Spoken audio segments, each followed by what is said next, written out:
Hinikayat ni Pangulong Ferdinand R. Marcos Jr. ang mga lokal na pamahalaan sa bansa na gawing mas agresibo ang information dissemination drive para itaguyod ang healthy lifestyle at pag-iwas sa anumang klase ng sakit. Narito ang report. Ipatupad ang mga hakbang para protektahan ang kalusugan ng publiko. Ito ang pagikayat ni Pangulong Ferdinand R. Marcos Jr. sa mga lokal na pamahalaan sa bansa.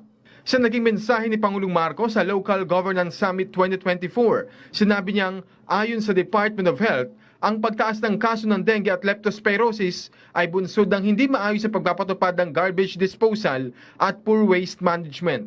Sabi ng Pangulo, ang problema sa solid waste management ng bansa ay nakaaambag din sa pagbaha na muling nasaksihan ng nanalasa noon ng bagyong Karina.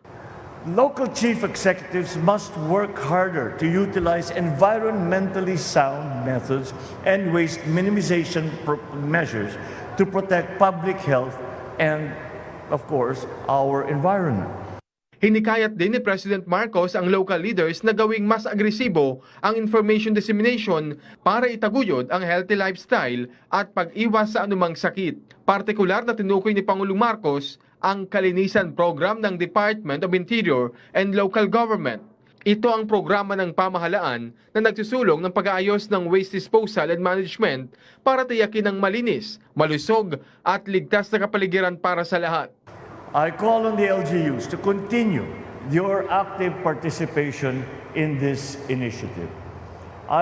This has always been a problem for our urban communities especially, where how do we get rid of the tons of waste that accumulate and to not leave them in the environment and to remove them from the exposure to people in their day-to-day lives.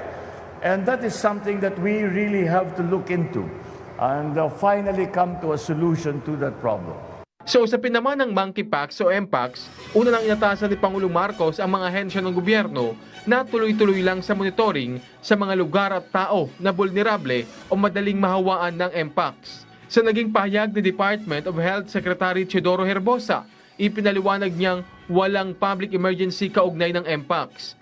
Mababa lang aniya ang kasong naitatala rito. Gayon din ang mga naiulat na namatay dahil dito. Nilinaw niya ring hindi airborne ang mpox. Hindi aniya gaya ng COVID-19, ang mpox ay napapasa sa pamamagitan ng intimate at skin-to-skin physical contact sa isang taong infected o may contaminated materials. Tiniyak ni Secretary Herbosa kay Pangulong Marcos na handa at kayang pangasiwaan ng DOH ang mpox. Samantala, ang lokal na pamahalaan ng Quezon City, una nang agad na nagpatupad ng Quick Response Team.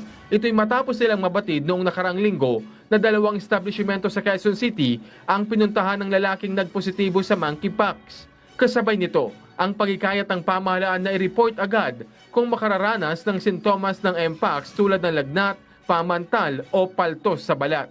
Dapat hindi tayo mag-panic or maging alarm kasi kung alam natin kung paano tayo mahawa, kailangan natin protektahan yung sarili natin.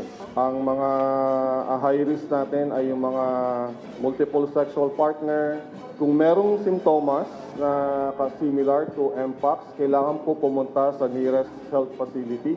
Alan Francisco, para sa Pambansang TV, sa Bagong Pilipinas.